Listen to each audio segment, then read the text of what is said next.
The lineage of Jesus runs through the two major family lines of the Bible. The family anointed to sit as Israel's kings, and the one line through whom all of Israel runs.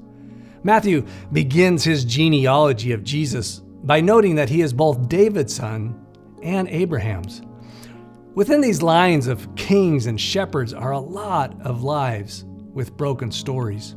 Stories of betrayal and broken promises, murder and lying and cheating and profound unfaithfulness to both God and people. But throughout the generations, there are also the stories of consistent faithfulness on God's part and the weaving of an unbroken thread of hope in the promise God made to Abraham that in you all the families of the earth shall be blessed. One of the truly notable features of the genealogy of Jesus that Matthew records is the inclusion of women in it. There are 5 women named. None of them need to be listed as it is a patriarchal genealogy. What's even more remarkable is the women Matthew chooses to name. They aren't unknown by any means, but they aren't the women considered the great matriarchs of Israel, Sarah, Rebecca, Rachel, and Leah, 3 of whom are mothers in this genealogy. Matthew chooses instead to include in his list 4 other women besides Jesus' mother Mary. All of these women have significant stories to tell in the history of Israel. Hard stories.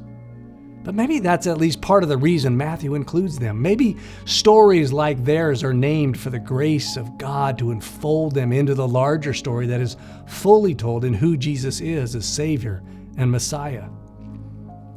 Tamar's story is one of loss and then betrayal and then being forgotten and abandoned and then having to secretly sell herself for sex to her own father-in-law. It's a last-ditch option that Tamar is forced to choose just to receive her rightful care. God had commanded the sons of Israel to ensure the care of childless widows by giving them a son. Tamar's story exposes Judah for his unfaithfulness to her and to God, but God's faithfulness to Tamar means she has a name and a place in the line and the story of the God who saves as the God who is with us. To Tamar was born Peretz, through whom hope developed that a Messiah king would break or protz into the broken generations of humanity and make them whole. We looked at that last week. Rahab was an outsider, a Jerichoite, when Israel came out of 40 years of wandering in the wilderness. Rahab believed that Israel's God had given the land and her home to Israel. She tied her hope to this God rather than the gods of her own people. She gathered her whole family into her home, trusting God to save them. Her home was built into the city wall, the wall that was about to come tumbling down. All because she put her hope into active trust that Israel's God Yahweh is, as she said, the God in the heavens above and the earth beneath. We talked about her story last May. Rahab's story of hope tied to the Lord becomes a story of outsiders invited into the family, a foreign name woven into the people of God and lineage of David. Rahab marries into the line of Judah, which will one day produce King David and the hope and promise of an eternal Messiah king. Ruth is another outsider from the feared and despised people of Moab in today's Jordan. Her story is also one of loss and great hardship, as well as deep faithfulness and hope for redemption. Left a widow with no hope or resources and likely profound hardship if she returns to her own people, Ruth binds herself to her mother-in-law, Naomi, as well as Naomi's people, Israel, and their God. As she tells Naomi, "Your people shall be my people, and your God my God."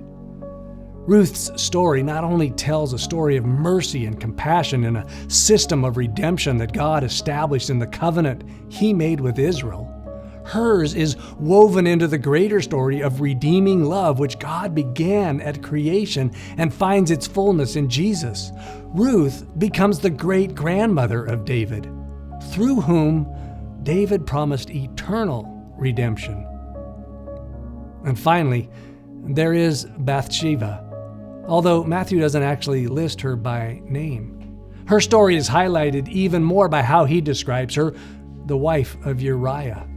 Hers is a story of seduction and betrayal and murder, not by her, but against her.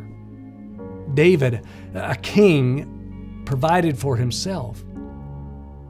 A man God describes as after his own heart seduces Bathsheba, gets her pregnant, betrays her husband, one of his faithful soldiers, and then has him murdered to cover up his own sin. It's one of the worst stories of Israel at the hand of one anointed by God to be king. And yet, in the abuse and betrayal of Bathsheba's story, another thread of hope is woven into the genealogy tapestry of Jesus. It is to Bathsheba that Solomon is born, and the beginning of promised offspring for David that would ultimately be fulfilled in Jesus. As God tells David, "When your days are fulfilled and you lie down with your fathers, I will raise up your offspring after you, who shall come from your body, and I will establish his kingdom. He shall build a house for my name, and I will establish the throne of his kingdom forever. I will be to him a father, and he shall be to me a son. When he commits iniquity, I will discipline him with the rod of men and with the stripes of the sons of men, but my steadfast love will not depart from him, as I took it from Saul, whom I put away from before you.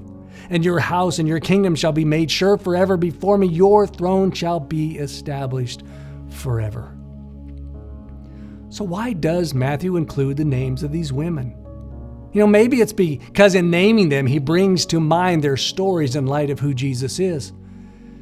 Maybe it's because in proclaiming Jesus as the Christ, the Messiah, or the Lord's anointed, he wants to recognize there is invitation in the gospel to outsiders, redemption for those left abandoned, reconciliation for those oppressed and abused. For Matthew, Jesus as Messiah means God is with us as Redeemer King, Reconciler King, Savior King, Shepherd King, not only for these women, but for all who are lost and lonely, all who are displaced, who are outsiders, who are living in darkness, all who are oppressed and sick, who mourn and are persecuted and reviled, the uprooted and aggrieved, and the just plain weary. "Come to me," Jesus said, "all who labor and heavy laden, and I will give you rest." Maybe these names are named and stories are told and lives are remembered because this one that Matthew is announcing as Messiah, the Lord's anointed, has come to usher in a different kingdom than expected. A king who brings comfort to those who mourn, shalom to those in chaos, healing to those sick, life to those dying and even dead, satisfaction to those who hunger and thirst for righteousness, a family name to those without name or belonging, the unknown and unwanted, Tamar, Rahab, Ruth, Bathsheba, she has a name, and Mary, of whom Jesus was born, and you and me and our neighbors to whom and for whom Jesus was born. To these, to all of us, is born Jesus, Yeshua, God saves, who is called Christ, Messiah, the Lord's anointed. The book of the genealogy of Jesus is very good news indeed. Shalom, church.